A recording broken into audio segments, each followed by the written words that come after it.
Lambo has unveiled the SC63, a hybrid performance racing prototype revealed at the Goodwood Festival of Speed, where some other great surreal cars have ridden over the years. Lamborghini's LMDh Hypercar will compete at the apex of FIA endurance racing. That means the 2024 FIA World Endurance Championship, the 24 Hours of Daytona and the 12 Hours of Sebring in the GTP class, and the 24 Hours of Le Mans. They must be gunning for Ferrari's 499P, the reigning champ from the Centenary Le Mans. The SC63 begins testing in just a few weeks. Is that enough time? Yeah. Lamborghini Squadra Corsa today launches its first ever hybrid. Partnered with Italian team Iron Lynx, Lambo has signed world-class drivers from the world of Formula One and endurance racing. Mirko Bottolotti, Andrea Caldarelli, together with new drivers Daniil Kvyat and Romain Grosjean, make up the current team. Other drivers will be confirmed later in the year. Direzione Cortauri, Lambo's strategy presented in 2021, had the endgame of hybridizing the company's entire model range by the end of next year. We saw the beginning of this shift with the launch of the Revuelto earlier this year. Let's talk drivetrain. The SC63 features an all-new 3.8-liter twin-turbo V8 engine developed by Lamborghini. It's got a cold V configuration. What's that? Well, a cold V is when the turbos are mounted outside the V angle of the engine, which makes them easier to cool and to service. Well, that's convenient. What's even more convenient? The cold V solution lowers the mass and optimizes the car's center of gravity.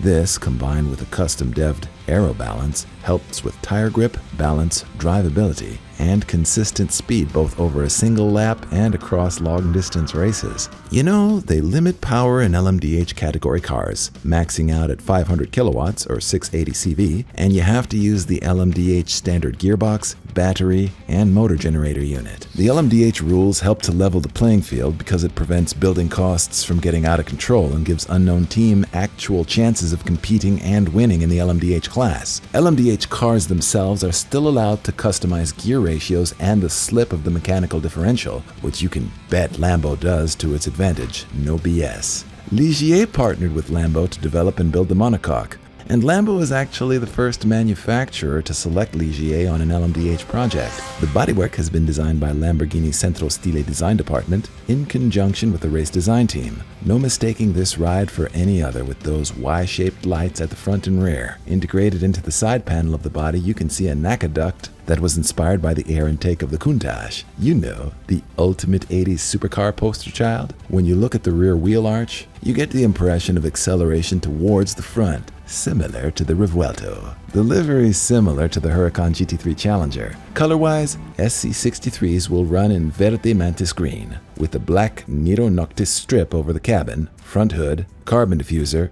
rear fin, and wing.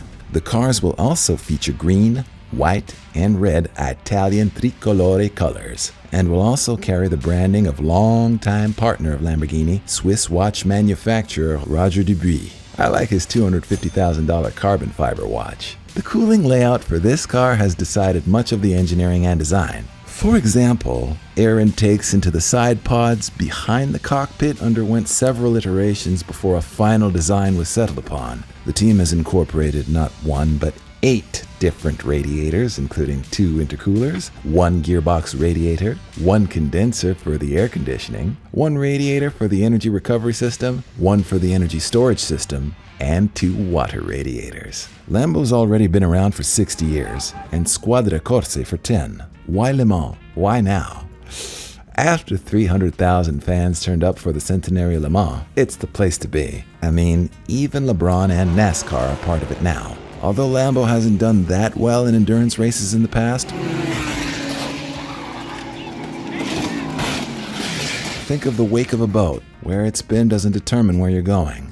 The LMDh class has also made it so you don't have to die going broke just to race, as a decent LMDh car will run you $2.7 million to build and maybe $9 million yearly to operate. Before the more socialist LMDh class, there was the LMP1 class, which some teams rumoredly spent close to $200 million a year to perform in. If the SC63 wins a few races on the weekend, Lambo gets to sell a few more Uruses during the week, and maybe a few watches. That makes it all worth it. And there's nothing like the prospect of beating the almighty Ferrari. Check out the SC63 at the Goodwood Festival of Speed at the Goodwood House Estate in Sussex, UK from the 13th to the 16th of July.